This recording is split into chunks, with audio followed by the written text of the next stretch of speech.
Jazakallah khair pada Al-Ustadz Syafiq Reza Basalama yang telah menyampaikan materi tetaplah bersamaku tadi. Kesimpulannya, rumah tangga itu tetap terus dijaga, jangan sampai sedikit masalah keputusannya atau ujung-ujungnya selalu cerai. Selanjutnya, wonten pertanyaan saking ibu-ibu. Iya, monggo Bu Lupi. Assalamualaikum warahmatullahi wabarakatuh. Waalaikumsalam warahmatullahi wabarakatuh. Ustadz, bukankah istri yang cerewet itu adalah hidayah buat suaminya? Bukankah suaminya tinggal nurut saja karena apa yang dikatakan istri itu adalah biasanya benar-benar kejujuran, karena istri tahu persis kelemahan atau kekurangan dari suami. Jadi ketika dicereweti tinggal memperbaiki diri. Masya Allah.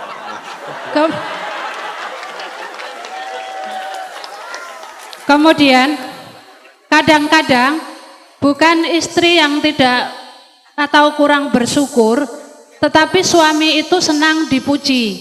Padahal kata Ustadz Abdul Tuasikal, ketika ada yang memuji supaya dilempar dengan pasir kayak nggak salah. Apakah seorang istri juga karena suami butuh dipuji, apakah boleh memuji, dan bukankah pujian itu juga merampas haknya Allah bagi para suami yang senang-senang dipuji itu? Masya Allah. Kemudian, berapa pertanyaannya Ustadz? Dolim itu boleh dibalas dengan dolim kan? Kalau suami mecah piring, bolehkah istri juga memecahkan piring? Masya Allah. Iya. Yang terakhir, Wah, ini sekawan ini, Bu. bukankah yang bisa berjumpa dengan Allah itu adalah orang yang qalbun salim?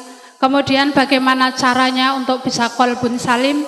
Lalu apa yang menyebabkan tiba-tiba tidak bisa jadi sholat malam? Lalu apa yang menyebabkan sholat tidak khusyuk? Billahi taufiq wal hidayah. Wassalamualaikum warahmatullahi wabarakatuh. Waalaikumsalam warahmatullahi wabarakatuh. Berarti ibu tinggal tinggal satu pertanyaan lagi. Iya. Assalamualaikum warahmatullahi wabarakatuh. Waalaikumsalam warahmatullahi wabarakatuh. Saya mempunyai 3 pertanyaan. Sama lagi. Setunggal mawon. Nggih, monggo. Monggo. Yang pertama, bagaimana cara menyembuhkan penyakit dengan menggunakan ayat-ayat Al-Quran? Yang kedua, bagaimana cara menghadapi orang yang suka mengadu domba? Dan yang ketiga, apa hukum orang yang suka memanfaatkan orang lain? Demikian, terima kasih atas jawabannya. Wassalamualaikum warahmatullahi wabarakatuh. Waalaikumsalam. Satu lagi dari Bapak wonten? Ini mau jawab pertanyaannya Ibu kayaknya, Ustaz. Bapak-bapak? Bapak satu aja di sini. Ini dari toko saking Bidang Sari. Ini jauh nih Ustaz, nih Gunung Kidul paling utara. Masya Allah. 40 kilo gitu.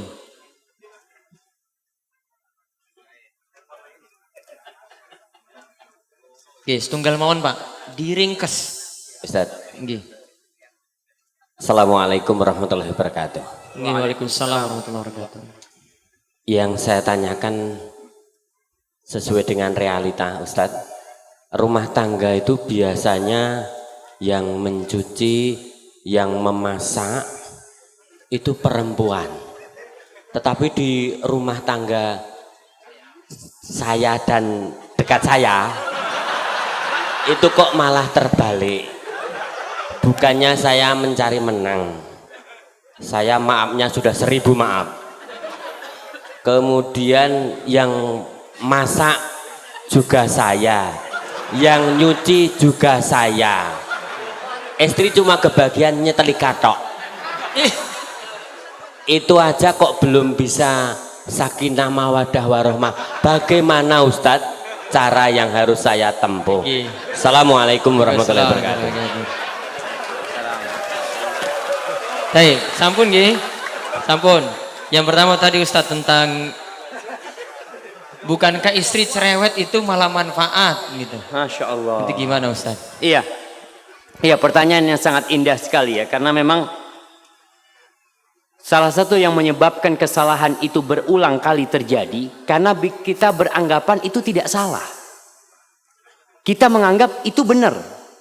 Sehingga istri tatkala dia cerewet, dia menganggapan dia ini sedang memperbaiki suaminya.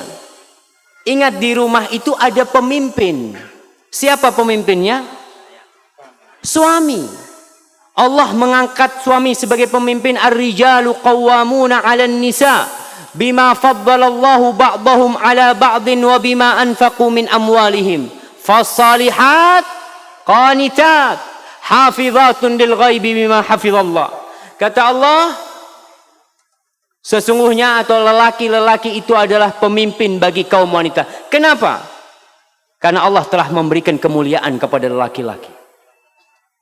Allah memberikan kemampuan untuk menjadi pemimpin kepada lelaki lebih daripada wanita.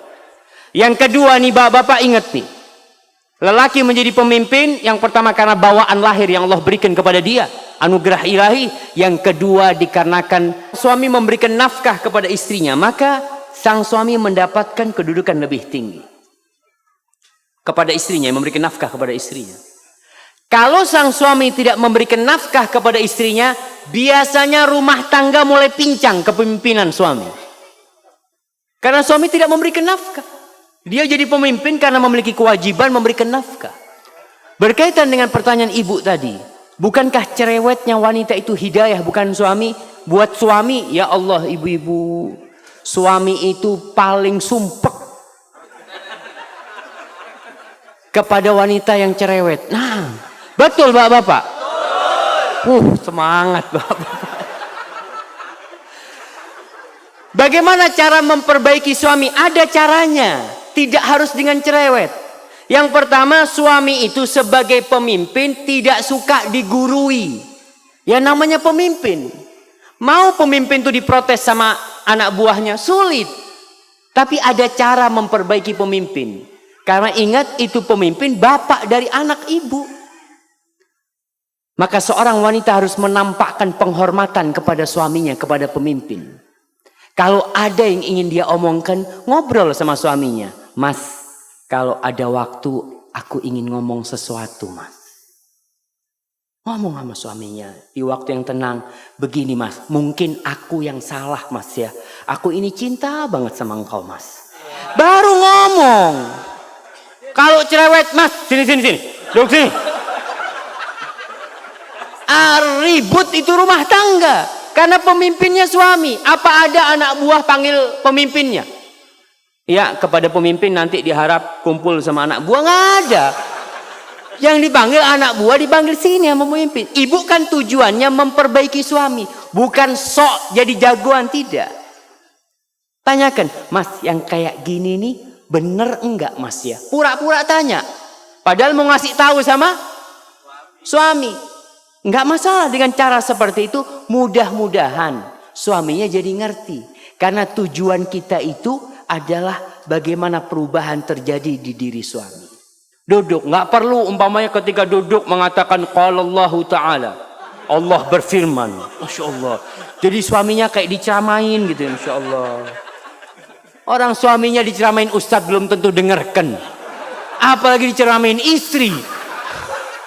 Maka tolong diperhatikan hal itu. Perbaiki suaminya dengan cara yang baik. Kalau ngomong, kadang-kala kalau berbicara itu saling ngangkat suara. Dia ngomong, Ustadz, anak kalau ngomong sama suami mesti jawab. Maka jangan ngomong, tulis.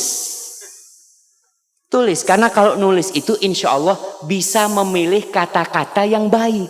Nggak emosi orang nulis itu. Lalu berikan kepada suaminya.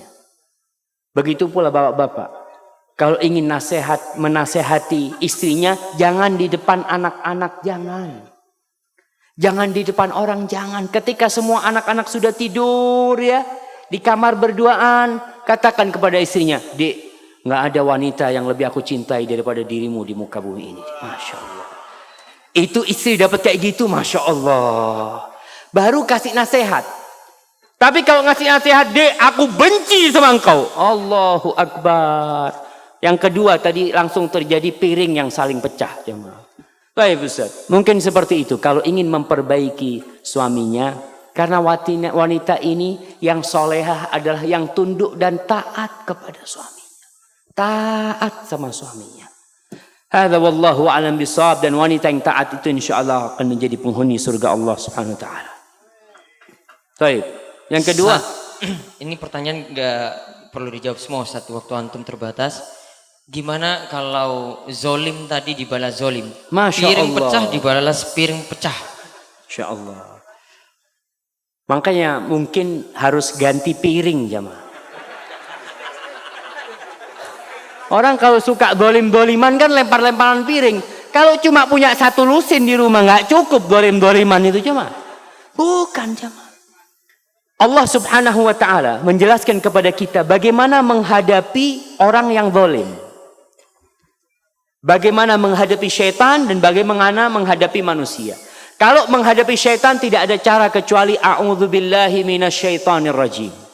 Tapi kalau menghadapi manusia yang berbuat jahat, yang berbuat zalim, Allah katakan idfa billati hiya ahsan. Fa idzal ladzi bainaka wa bainahu adawatun ka'annahu waliyyun hamim. Kata Allah, balaslah orang yang berbuat buruk kepada kalian dengan yang lebih baik, jamaah. Subhanallah. Kita disuruh membalas yang lebih baik. Karena apa? Ini suami kita, suami ibu-ibu nih. Ini istri kita. Kita ingin memperbaiki, bukan ingin zalim-zaliman. Dan orang yang berbuat kezaliman, ingat, Allah mengatakan, ya ibadi inni haramtu zulma ala nafsi wa ja'altuhu bainakum muharraman fala tadzalamu. Wahai hamba-hambaku, aku mengharamkan kezaliman atas diriku. Dan aku menjadikan perbuatan zalim itu haram untuk dilakukan oleh kalian. Maka kalian jangan saling menzalimi. Jadi kalau ada orang berbuat jahat, manusia ini alhamdulillah, basicnya dia itu dasarnya baik. Kalau dia memecahkan piring ya, kita mengatakan, iya mas, astagfirullah, aku mohon maaf, aku mohon ampun kepada Allah. Selesai masalahnya. Tapi kalau piring dibalas dengan piring, apa yang terjadi? Masya Allah. Maka tolong diperhatikan, jangan saling berbuat zalim, tapi saling memaafkan. Kalau sang suami menzalimi istri, memukul istrinya, atau melemparkan sesuatu yang melukai istrinya, ingat Allah itu tidak pernah tidur.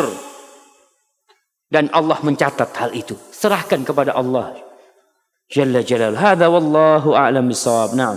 Yang terakhir Ustadz, ini karena terbatasnya waktu. Yang tadi pertanyaan tentang rumah tangga, malah suami yang nyuci, yang masak, istri cuma dapat nyetrika Bagian saja. nyetrika.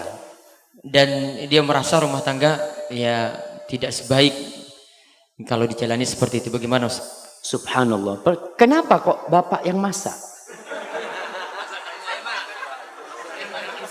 Ana takut bapak ini memang koki gitu loh. Istri nggak ada waktu, istri kerja. Itu permasalahannya berarti. Kurang. Enggak, jadi perlu diketahui tadi. Seorang suami jadi pemimpin karena suami memberikan nafkah kepada istri. Tapi kalau istri yang bekerja, itu mulai permasalahan. Karena tugasnya istri akan pindah kepada suami. Maka perlu dirubah. Tetap istri tugasnya lebih banyak di rumah. Ngurusin anak-anak, aku yang akan mencukupi. Maka insya Allah dengan cara seperti itu dan saling memahami. Namun kalau memang istrinya yang punya rezeki lebih besar. Seperti kisahnya Abdullah bin Mas'ud radhiyallahu taala anhu. Abdullah bin Mas'ud ini miskin. Istrinya alhamdulillah. Dia bisa bikin tenunan, bikin sesuatu dijual dapat duit. Tapi istrinya solehah. Tidak pernah merasa dia yang intervensi kepada suaminya, enggak. Dia tetap menjadi anak buah. Namun kadangkala memang kerjaan di rumah harus dibagi. Karena istri yang bekerja, yang dapat nafkah.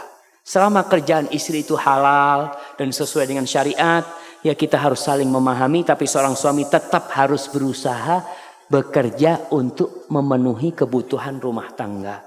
Hadza wallahu a'lam bishawab. Mungkin itu yang bisa saya sampaikan. Nggih.